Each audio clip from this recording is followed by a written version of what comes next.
골드만의 전문은 골드만의 원자재와 단기 트레이더들이 주목했던 선이 S&P 500 지수의 50일 이평선이다라고 얘기를 하면서 이 하한선이 깨졌기 때문에 추세 추종형의 어떤 그 통계 모델 그리고 알고리즘을 기반으로 한 헤지 펀드들이 투매에 나설 수 있다라는 이런 주장을 펼쳤고요. 또 최근에 뉴욕 증시의 초단기 옵션 거래량이 급증하고 있는 점이 뉴욕 증시가 굉장히 좀 불안정한 상황이라는 점을 드러낸다라고 설명을 했습니다.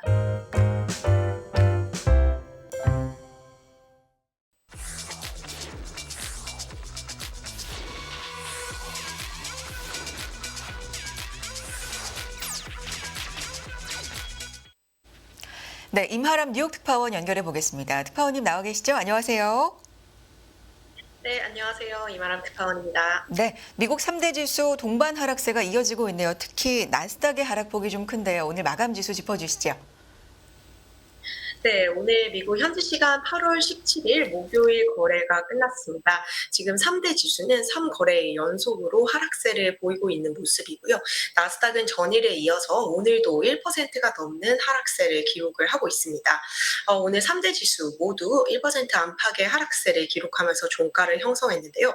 다우존스 30산업 평균 지수가 0.8% 하락, S&P 500 지수는 0.77% 하락 마감을 했습니다. 나스닥 지수는 1.17% 하락하면서 3대 지수 중에서 가장 큰 폭의 낙폭을 보이고 있습니다. 지금 주식시장을 짓누르고 있는 가장 큰 요인이 바로 채권 금리의 상승세입니다. 지금 금리의 역습이라고까지 볼 수 있을 것 같은데요. 지금 채권 금리 이제 주요물이 거의 수십 년 만에 가장 높은 수준을 유지를 하고 있는 모습입니다. 지금 10년물 채권 금리 같은 경우는 4.3%에 육박한 수준을 보이고 있고요. 장중에는 4.3% 넘어서는 모습을 보였습니다. 5년물 같은 경우도 4.4%를 상회하고 있는 모습이고요. 30년물 역시 4.4%를 상회하는 수준을 나타내고 있습니다. 지금 외환시장에서도 달러화의 강세가 이어지고 있는 모습인데요. 달러화 지수는 오늘 103.5선을 나타냈습니다. 달러화 강세 역시 원자재 시장에 압박을 주고 있는 모습입니다. 네, 유가는 오늘 올랐습니다. 9월물 WTI 가격이 전일 대비 1.27% 정도 올랐고요. 배럴당 80.39달러에 거래를 마쳤습니다. 유가 같은 경우에는 최근 유가가 하락한 데 따른 반발 매수 심리 등이 작용을 한 것으로 해석되고 있습니다. 네, 말씀해 주신 것처럼 주식시장에 지금 조정이 계속되고 있는 상황인데 채권금리, 특히 장기물 채권금리가 주식시장에 좀 압력을 가하고 있는 상황이네요. 뭐 수십 년 만에 지금 최고치를 기록을 하고 있는데 장중 흐름 짚어주실까요? 네, 오늘 이제 3대 지수 모두 3거래일째 하락을 기록을 하고 있고요. 중요한 선이 또 한 번 깨지게 됐습니다. 지금 S&P 500 지수가 이번 주에 이제 50일 이동평균선을 하회하는 수준에서 종가를 형성했고 S&P 500 지수 주요 지지선을 지지선 아래로 무너지면서 좀 하향 조정 추세에 접어든 게 아니냐라는 우려가 하고 있는데요. 다우 지수 역시 오늘 50일 이동평균선을 하회하는 수준을 기록을 했습니다. 다우가 50일 이평선을 하회를 한 것이 지난 6월 1일 이후 거의 이제 석 달 만에 처음 있는 일이다라고 하고요. 다우 지수 오늘 300포인트 가량 하락을 하면서 상당히 큰 폭의 하락세를 보였습니다. 지금 S&P 500 지수 같은 경우도 오늘 0.7% 정도 내렸는데요. 이번 주에만 1.5% 정도 하락을 했습니다. 특히 이제 S&P 500을 구성하고 있는 전 섹터에 거의 대부분 에너지를 제외한 모든 섹터에서 하락세가 나타나는 듯 하락세가 굉장히 광범위하게 이루어지고 있는 모습이고요. 지금 채권 금리가 연일 고점을 이어가고 있습니다. 고점을 경신을 하면서 주가에 강한 하방 압력, 특히 기술주에 대한 하방 압력을 가하고 있는 모습이고요. 미국 경제가 굉장히 좋은 흐름을 보이고 있다라는 연착륙 전망이 우세하면서 생각보다 높은 금리가 이어질 수 있다라는 우려감, 그리고 미국의 소비가 견조한 흐름을 보이고 있다라는 점, 또 어제 발표됐었던 FOMC 의사록이 상당히 매파적이었다라는 점 등이 종합적으로 반영되면서 투자 심리를 악화하고 있는 상황입니다. 네, 미국 경제가 생각보다 견조하다라는 건 뭐 침체에 대한 우려를 희석시키는 거기 때문에 굉장히 좋은 뉴스이기는 한데 그게 또 금리 상승 요인으로 작용을 하면서 좀 복잡하게 시장의 심리가 형성이 되어 있는 것 같은데 금리 얘기를 좀 해보겠습니다. 채권의 역습이다 앞서서 표현을 해주셨는데요. 이게 주식시장에 상당한 압박을 주고 있는 것 같습니다. 어떻습니까? 네. 확실히 이번 주 들어서 금융시장의 가장 큰 우려가 지금 채권 금리의 상승입니다. 특히 지금 10년물 금리 같은 경우는 2007년 말 거의 2008년 금융위기 당시 이후에 가장 높은 수준을 유지를 하고 있는 모습이고요. 10년물뿐만 아니라 30년물과 같은 장기물 금리 역시 2011년 4월 이후 최고치를 기록을 하고 있습니다. 지금 10년물 금리가 오늘 4.31% 장중에 이제 기록을 했고요. 30년물도 장중에 4.42%를 웃도는 모습을 보였습니다. 장기물 채권 금리가 연일 고점을 경신해 가고 있는 상황이고요. 10년물 금리 같은 경우에는 이제 조만간 4.5%에서 5%까지 오를 수 있다라는 채권 전문가들의 분석이 전해지고 있습니다. 지금 결국 금리가 주식시장의 발목을 잡고 있는 모습입니다. 외신들은 지금 채권 금리 상승이 결국 주식시장의 고통을 야기하고 있다라는 표현을 쓰고 있는데요. 금리가 상승하면서 투자자들의 자신감이 저해되고 또 주식시장의 불확실성이 증폭되는 동시에 부동산 시장까지 높은 모기지 금리로 인해 타격을 받을 가능성 등이 우려가 되고 있습니다. 사실 이제 지금 상황이 굉장히 좋은 상황이었는데요. 미국 경제가 침체를 피해갈 수 있을 것이고 또 동시에 인플레이션까지 내려주는 굉장히 좀 골디락스적인 상황이 사실 이어졌습니다. 하지만 거의 이제 금리의 배신이라고 볼 수 있을 정도로 금리는 오름세를 이어가고 있는 모습인데요. 문제는 이제 미국의 경제가 너무 좋다라는 점입니다. 인플레이션이 둔화를 하고 있고요. 둔화를 하고 있고 점점 이제 디플레이션 흐름이 명확하게 나타나고 있습니다. 하지만 지금 채권 시장 전문가들은 인플레 팩터를 제외한다고 하더라도 실질 금리가 높게 유지될 가능성을 상당히 크게 우려를 하고 있는 것 같습니다. 다시 말해서 이제 인플레가 떨어진다고 해도 연준이 금리를 이제 높은 수준으로 유지를 할 것이다라는 이런 전망입니다. 물론 이제 금리가 매우 높은 상황이지만 미국 경제는 이렇게 높은 금리에도 불구하고 굉장히 좋은 흐름을 이어가고 있기 때문에 연준의 입장에서는 굳이 서둘러서 금리를 내리거나 금리 인상을 중단할 인센티브가 별로 없다라는 해석으로 지금 연결이 되고 있는 상황인데요. 결국 연준의 금리가 더 높게 그리고 더 오랫동안 유지될 것이다라는 이런 심리가 지금 현재 금리를 올리고 있고요. 주가를 끌어내리고 있는 가장 큰 요인입니다. 지금 금리 선물 시장에서도 어쩌면 우리가 지금까지 해왔던 금리 인상의 종결이라는 시나리오가 맞지 않았을 수 있다라는 관측이 더욱더 힘을 얻고 있습니다. 사실 이제 7월 FOMC가 끝났을 때까지만 해도 올해 더 이상 금리 인상 없을 것이다라고 대부분 예상을 하고 있었는데요. 점점 이제 채권 금리가 올라가고 있다 보니 11월 혹은 12월에 추가적인 금리 인상이 있을 수 있다라고 보는 트레이더들이 하나둘씩 늘어나고 있습니다.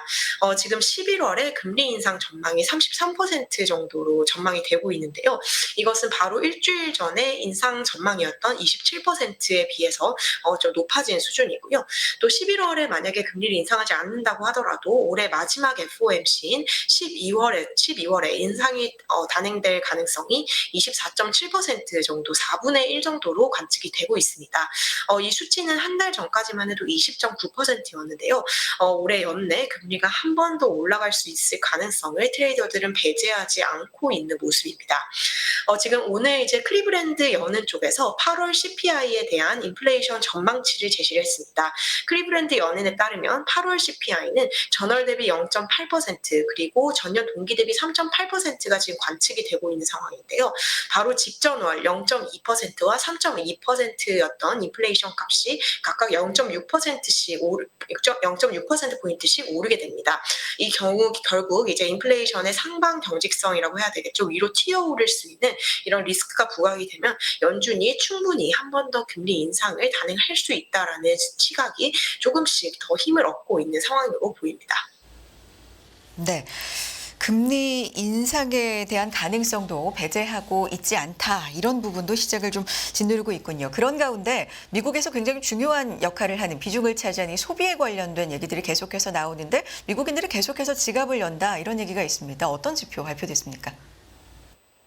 네. 지금 미국인들은 여러 가지 이슈, 인플레이션이라든지 고금리 그리고 경기 침체 가능성 등에도 지갑을 계속해서 열고 있는 것으로 지금 분위기가 좀 형성이 되는 것 같습니다. 이번 주에 발표됐었던 미국의 소매 판매가 굉장히 견조한 모습을 보였고요. 특히 온라인 매출, 이제 아마존 프라임데이 등으로 인해서 굉장히 소매 판매가 견조한 모습을 나타냈는데요. 전날 실적이 발표됐었던 미국의 대형 소매 판매점 타겟에 이어서 이제 월마트 역시 예상치를 웃도는 실적을 오늘 보고를 했습니다.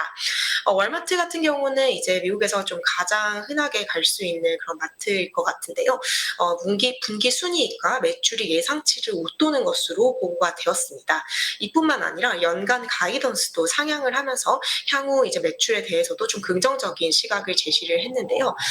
지금 이제 월마트 같은 경우는 이제 생활용품이 좀 싼 마트입니다. 뭐 식료품이라든지 이런 것이 다른 뭐 오게닉 마트에 비해서 좀 가격이 굉장히 싸기 때문에요.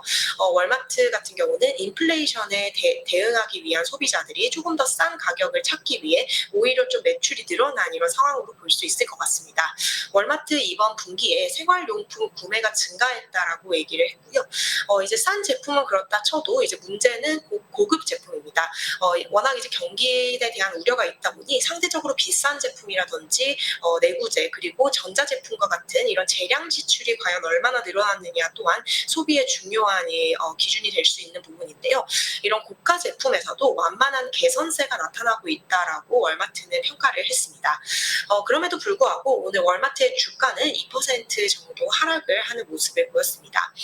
지금 바로 며칠 전에 미국의 3분기 GDP 전망치가 무려 5%로 집계가 됐다라는 소식을 전해드렸습니다. 하지만 오늘 이 전망치가 더 올라갔는데요.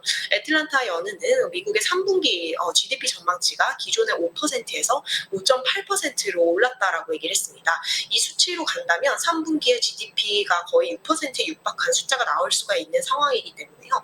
미국인들의 견조한 소비 그리고 이에 따른 굉장히 강한 경제 성장세에 대해서는 앞으로 좀 계속 뉴스를 주시를 해야 될 것 같습니다. 네, 소비에 관련된 얘기였고요. 오늘 발표된 경제 지표도 짚어주시기 바랍니다. 매주 이 시간에 고용에 관련된 지표도 발표가 되죠? 네, 오늘 이제 매주 발표되는 미국의 주간 실업보험 청구자 수가 발표가 되었습니다. 미국의 지난 한 주 동안 있었던 실업보험 청구자 수가 전주보다 감소했는데요. 결국 실업보험을 청구한 사람이 줄어들었다라는 의미로 노동시장이 여전히 견조하고 과열된 흐름을 보이고 있다라는 점을 시사를 하고 있습니다. 지난 12일로 끝난 한 주간 실업보험 청구자 수 전주보다 1만 1천 명 정도 줄어들었고요. 월가가 예상했던 전문가 예상치도 하회를 했습니다. 또 이제 필라델피아 연방준비은행 쪽에서 제조업 관련된 지표가 하나 나왔는데요. 필라델피아 연은 제조업 지수가 12를 기록을 하면서 바로 직전월인 마이너스에서 플러스 국면으로 반전을 했습니다. 결국 이제 거의 1년 만에 필라델피아 제조업황에 대한 이 지수가 플러스로 돌아섰다라는 의미고요. 결국 필라델피아 지역의 제조업 경기가 확장세로 돌아섰다라는 의미로 볼 수 있을 것 같습니다. 근데 또 오늘 미국 전역의 경기 선행 지수를 드러내는 컨퍼런스 보드의 자료가 하나 발표가 되었습니다. 미국의 향후 7개월 정도 경기에 대해서 미국인들이 어떻게 보고 있느냐에 대한 힌트를 줄 수 있는 지표인데요. 컨퍼런스 보드가 발표한 이 경기 선행 지수 자체는 부진한 흐름을 이어갔지만 컨퍼런스 보드라는 싱크탱크가 하고 있는 경기 침체에 대한 전망이 예전보다 조금 완화가 되었습니다. 당초 컨퍼런스 보드는 여러 차례 미국 경제가 침체를 겪을 것이다라고 경고를 해왔었는데요. 오늘 발표한 보도자료에서도 역시 침체를 겪을 수 있다라고는 전망을 했지만 그 전망에 대한 강도가 조금 약해졌습니다. 기존에는 그냥 침체라고 표현을 하던 것을 이번에는 이런 표현을 썼는데요. 침체가 짧고 얕을 것이다, 숄트하고 쉘로할 것이다라는 표현을 썼습니다. 결국 이전보다 침체가 완만하게 올 수 있다라는 의미로 오히려 조금 경기에 대한 낙관이 반영이 된 것으로 지금 평가가 되고 있습니다. 네, 이렇게 시장 분위기가 좀 바뀌면서 월가에서도 주식시장에 대해서도 좀 다른 이야기들이 나올 것 같습니다. 분위기 어떻습니까? 네, 오늘 이제 가장 중요한 월가 콜 중에 하나가 골드만삭스의 베테랑 트레이더가 내놓은 콜입니다. 이제 20년 넘게 이제 골드만삭스 그리고 월가에서 일하고 있는 베테랑 분석가인데요.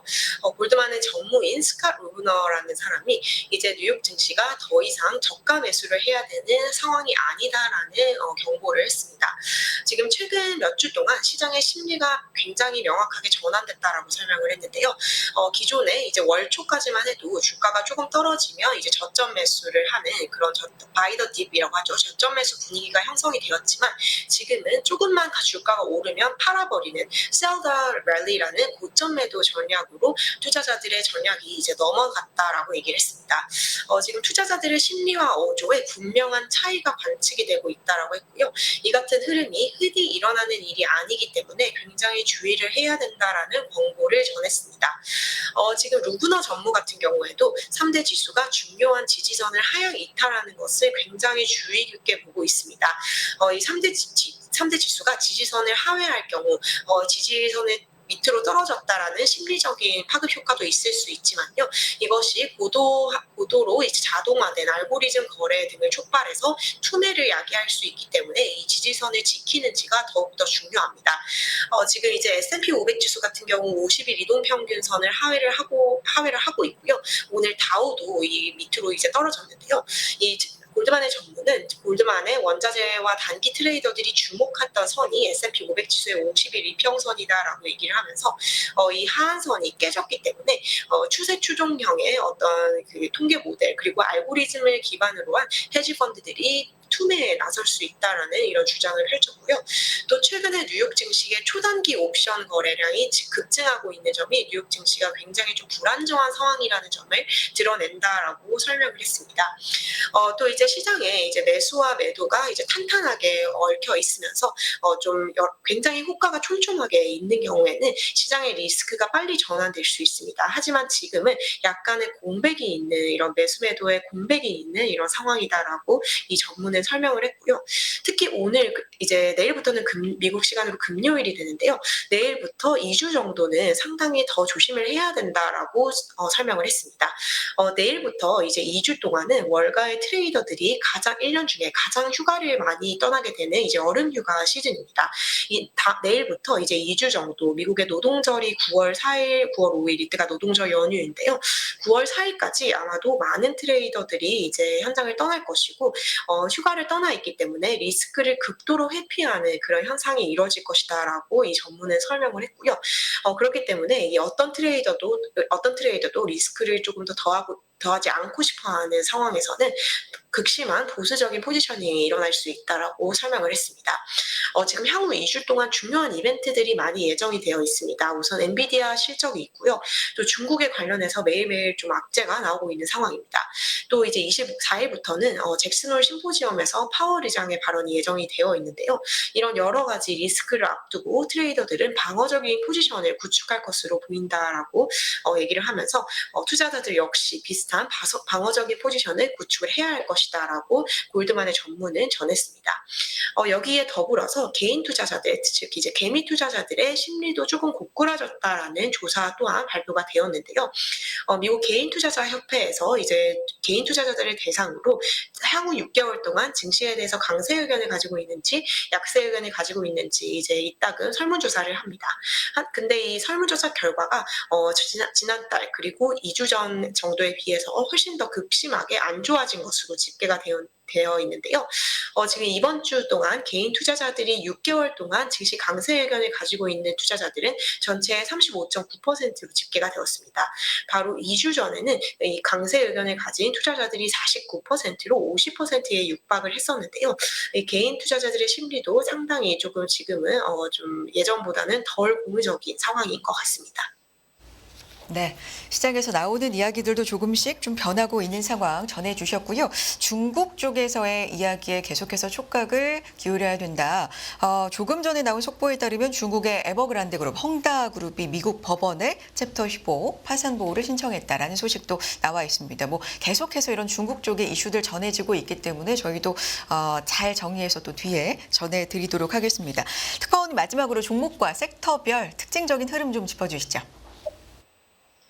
네, 오늘 3대 지수 하락세를 이어갔기 때문에 에너지를 제외한 전 섹터에서 광범위한 하락세가 관측이 되었습니다. 특히 이번 주가 하락세에서는 빅테크들이 이제 가장 좀 타격을 받고 있습니다. 역시 금리 상승의 여파로 보이는 상황이고요. 오늘 메타 플랫폼스가 3% 이상 밀리면서 매그니피센트 7 종목 중에서 가장 부진한 흐름을 나타냈습니다. 테슬라 역시 2.8% 밀리는 모습을 보였고요. 마이크로소프트와 애플, 애플, 아마존 역시 1%가 넘는, 그리고 아마존 같은 경우는 0.8% 정도의 하락세를 기록을 했습니다. 애플 같은 경우 이제 뉴욕 증시의 최고 대장주인데도 불구하고 이번 달 들어서는 시장의 전체적인 하락세를 면하지 못하고 있는 모습입니다. 애플 계속해서 하락세를 기록을 하고 있는 상황이고요. 오늘 반도체 대장주의 주인 엔비디아 같은 경우도 0.3% 정도 주가가 하락을 했습니다. 엔비디아가 이제 다음 주 실적 발표를 앞두고 있는데요. 지금 월가에서는 엔비디아의 실적에 대해서 상당히 들떠 있는 상황입니다. 굉장히 많은 투자 기관들이 엔비디아에 대해서 강력 매수 혹은 매수콜을 내면서 엔비디아의 실적이 예상치를 상회할 것으로 지금 예상을 하고 있고요. 지금 월가에 이제 투자 증권 회사인 로젠블라트 증권 같은 경우는 엔비디아의 목표 주가를 무려 800달러로 제시를 하고 있습니다. 현재 엔비디아 주가가 433달러 선에서 오늘 마감을 했는데요. 지금 현재 수준보다 주가가 80% 정도 더 폭등을 할 수 있다라고 본 셈인데요. 이렇게 좋은 전망에도 불구하고 전체 시장의 하락세 그리고 금리 상승의 여파를 피해가지 못하고 있는 모습입니다. 네. 자세한 미국 시장 상황 전해주셨습니다. 임하람 뉴욕 특파원이었습니다. 특파원님 고맙습니다. 네, 감사합니다.